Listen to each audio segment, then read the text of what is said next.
Hi, witches. I'm Blair Bathory, and this is the Something Scary podcast.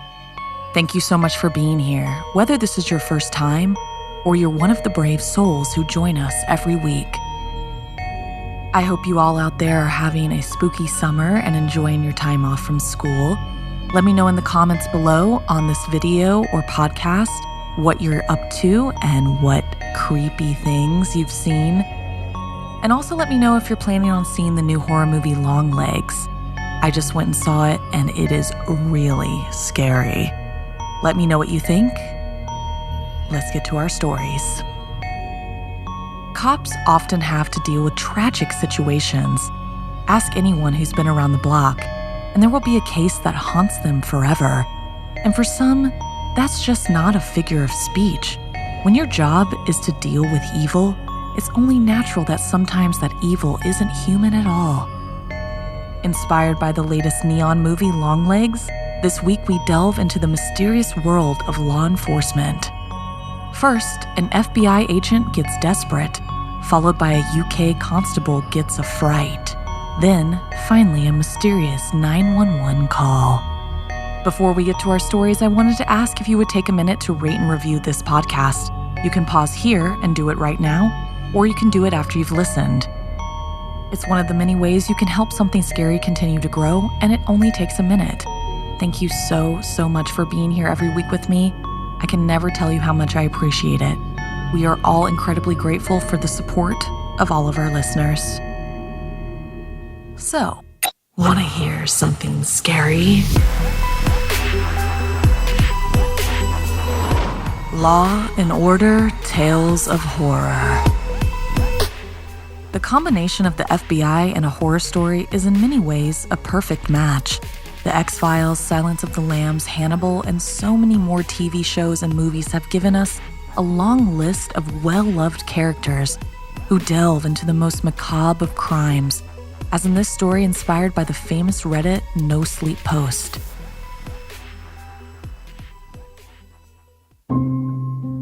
I've been in law enforcement for 20 years, and an FBI field agent for more than half that time. But nothing could have ever prepared me for the Turner case. 8 years ago, Isabel and Jeremiah Turner were reported missing. They were young, middle-class couple. She taught first grade, he managed a car dealership. One day, they just up and vanished. No note, no sign of a struggle. Nothing appeared missing from their house. Both cars were still parked in the garage.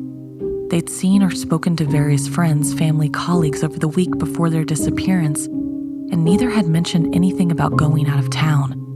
They simply failed to report for work and were never seen or heard from again.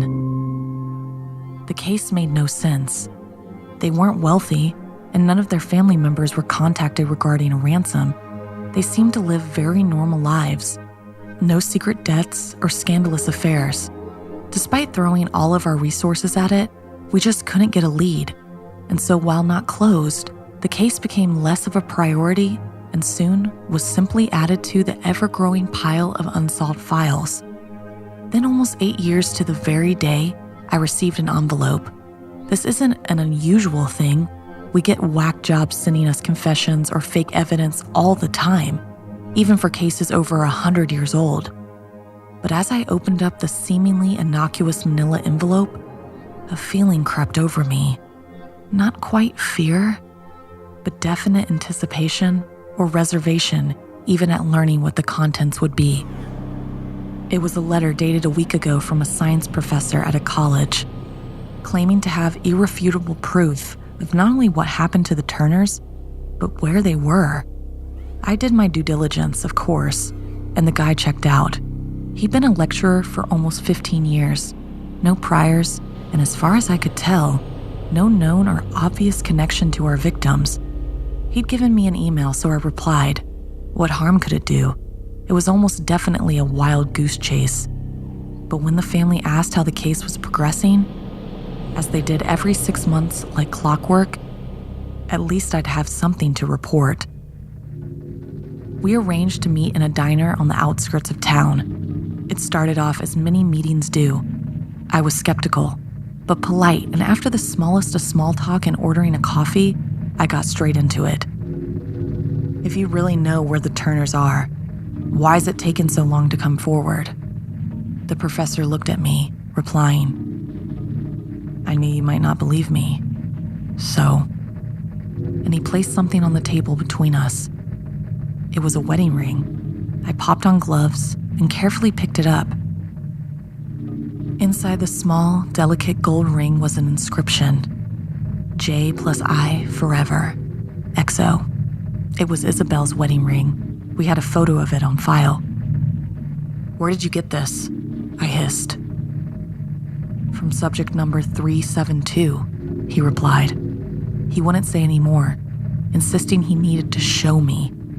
I immediately reached for my cell phone. I needed to call this in, ask for backup, when he flicked it with his hand, almost knocking it to the ground.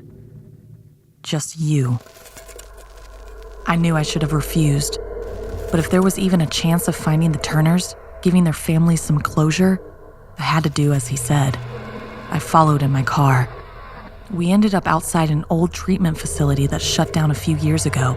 It was boarded up, razor wire across the top. There was no power. The place was a dump. What the hell were we doing here? He opened one of the gigantic padlocks on the gate, same as the rusty-looking door.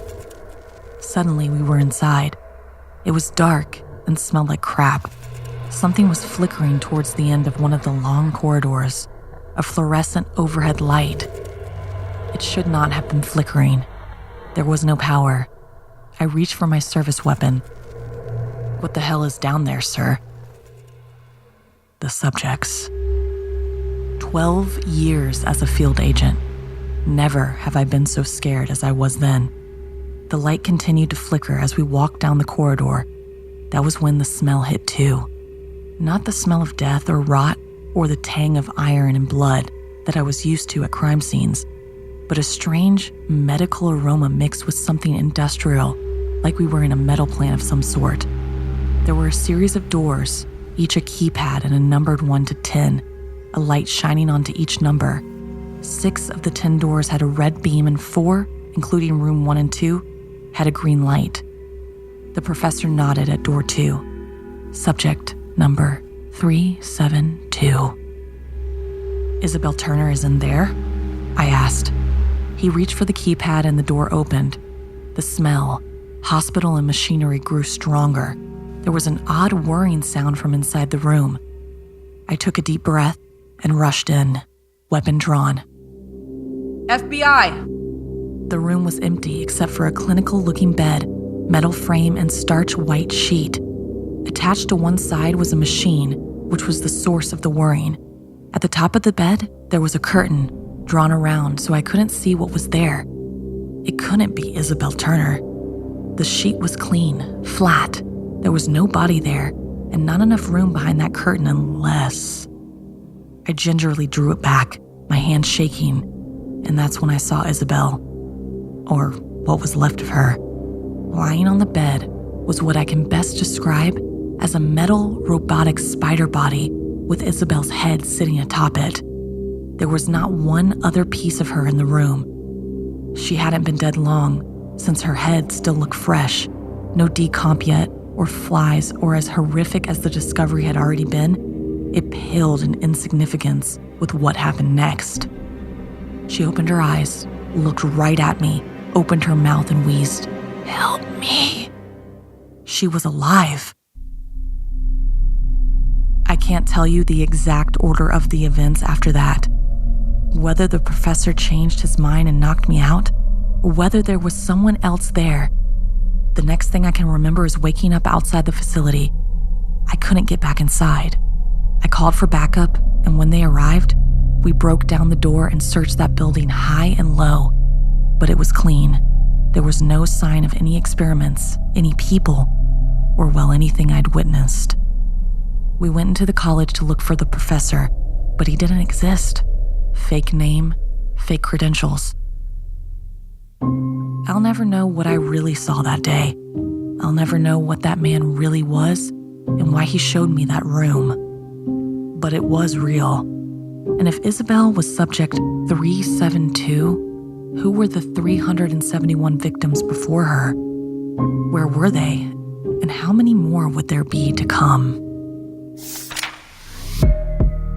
Would you have met with the professor? Should the agent have called for backup right away?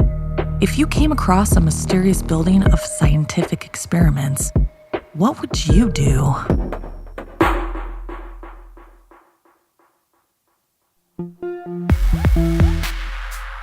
Police officers across the globe work long shifts, and for most, nights are the worst. Shifts can be super quiet and boring, yet exhausting. Working in the dark can be disorienting to the body and mind. And sometimes the locations you get sent can prey on your mind, as in this story inspired by a real incident in the UK. Night shifts can be long, boring, exhausting, exhilarating, and challenging, all within the space of 10 hours. And when you're reaching the end of 7 straight night shifts, sometimes the exhaustion can lead to some funny stories. But I'm not here to tell you about the time I mistook a janitor for an intruder and tried to arrest him. I'm here to tell you about the ghost. It was a regular Thursday night. I was double crewed with a teammate. Let's call him Jason. Jason had been in the force a lot longer than me and was more used to the nights. But as we were reaching the end of 7 in a row, even he was feeling the sheer exhaustion. We'd just been driving around on proactive patrol when the call came in. Delta Charlie 36 Echo, QJ? Go ahead, QJ. Thank you, 36. Can you check an intruder alarm for me at... Redacted. There's no answer from residents. Sure, QJ. Show us attending. Over. We stuck on the lights. No sirens needed this time of night, and if there was an intruder still at scene, we didn't want to scare them off, and sped off to the property. It was a huge, sprawling, modernized farmhouse complete with padlocks and a pool.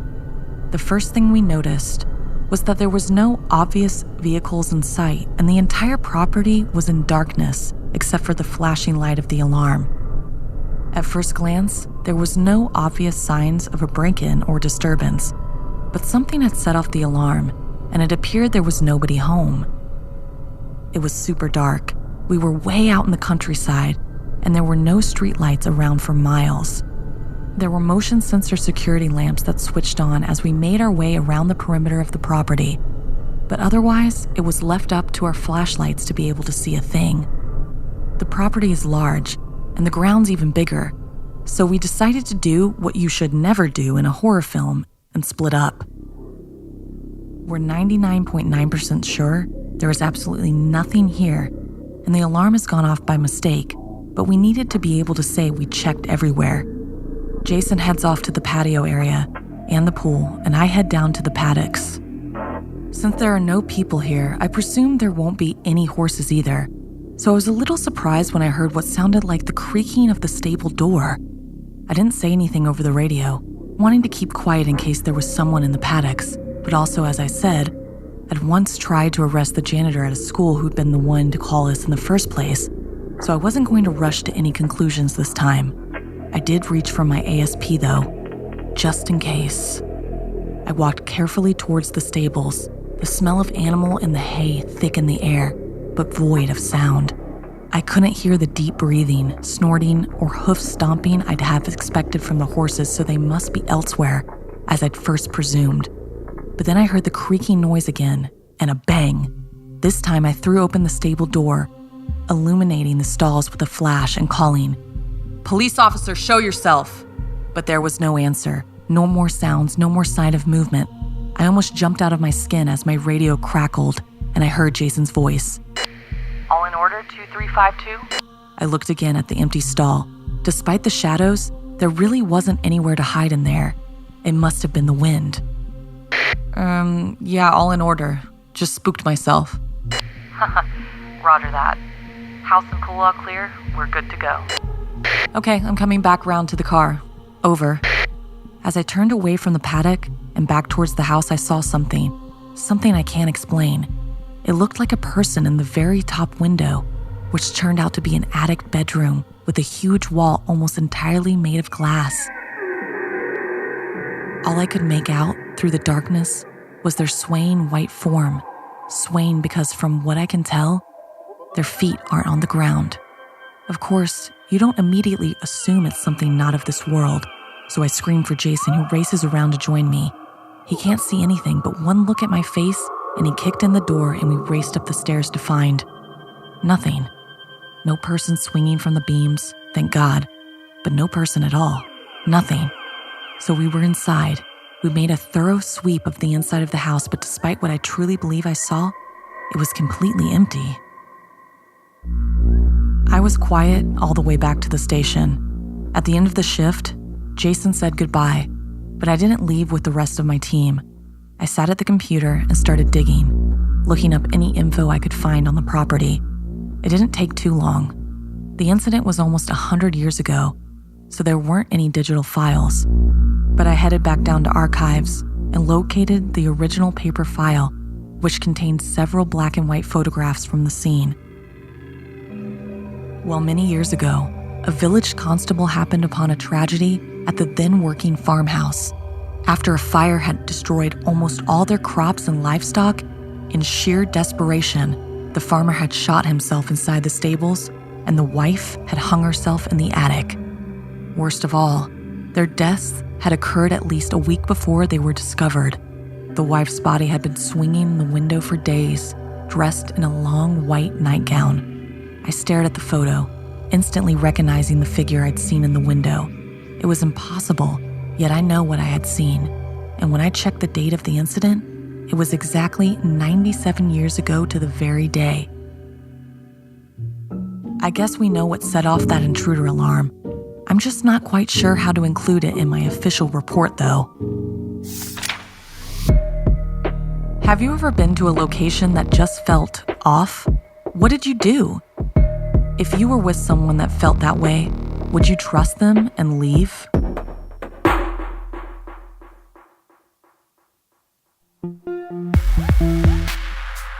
Ever wondered what it must be like to be a 911 call handler? To hear firsthand a person asking for help, scared for their life, or even begging for someone to stop them from committing a crime? Well, what happens when the call is completely silent? Find out in the story inspired by true crime mysteries. I am a 911 dispatch call handler. Poor health dictated I was never going to be an actual cop, but I still wanted to help people. And most of the time, that's what we do. Sometimes, though, we get a call where no matter what we do, there's no happy or satisfying outcome. No justice is served. And occasionally, no one is ever found. I was nearing the end of my shift when the call came in. During the many years I'd been working in dispatch, I'd heard it all more or less. The worst by far are the silent calls. Of course, they often turn out to be a pocket dial, kids messing about, but sometimes they are very real. The call came through from a known location, an apartment building in a rundown part of the city. The kind of place where the hallways were covered in vulgar graffiti and smelled like the bathroom you wiped your feet on the way out.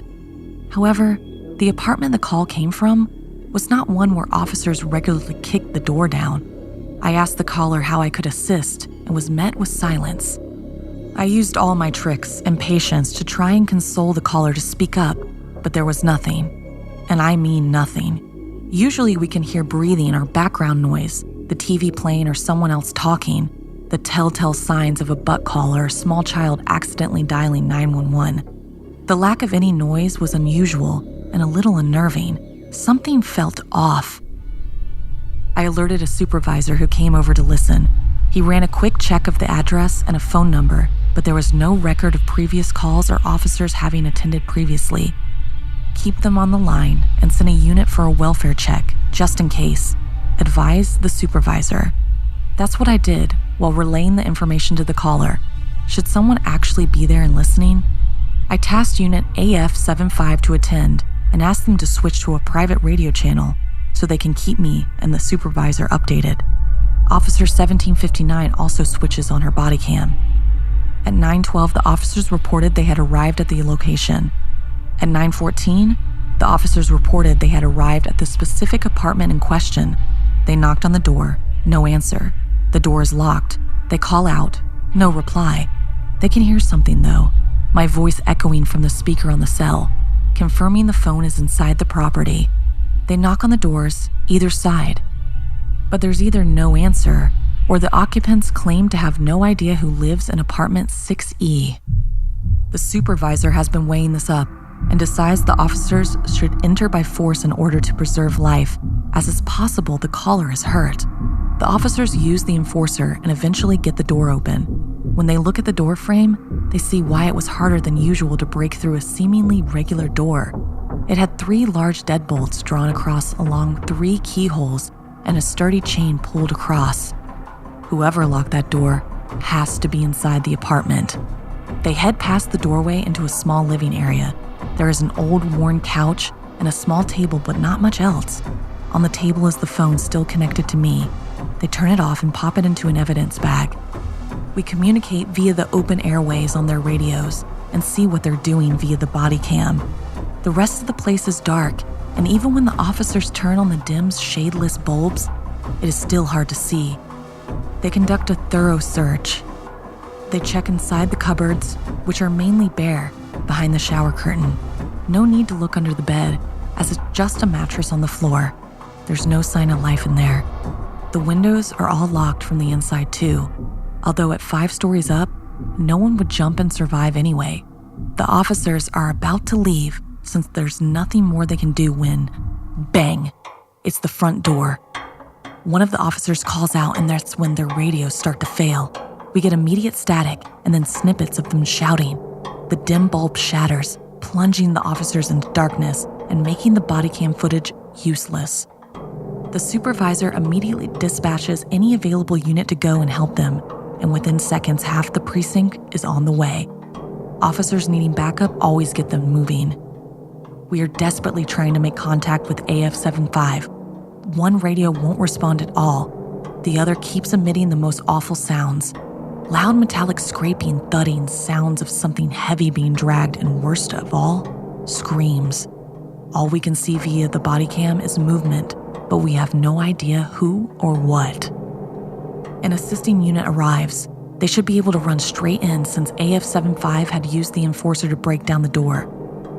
But it appears solidly shut, locked. They can't get in. Without a second thought, one officer shoots at the lock several times, and it takes both of them to kick the door down.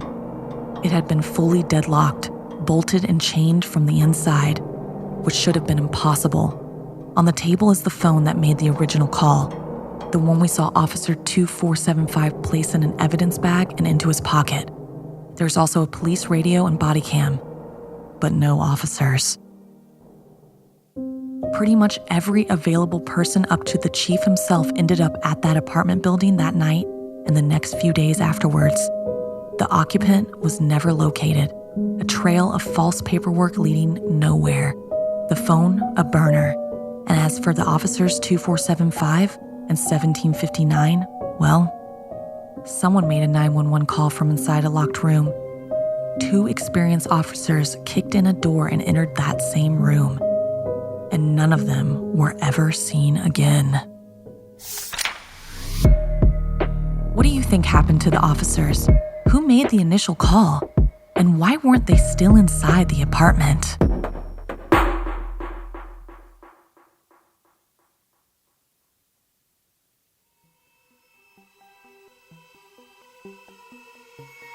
This week's podcast stories were edited by Sarah Lukasiewicz, narration by Blair Bathory, audio edited and mixed by Fitz Harris, additional audio editing by Calvin Linderman, produced by Anna Villalobos, executive produced by Gail Gilman, music by Sapphire Sindalo and Calvin Linderman.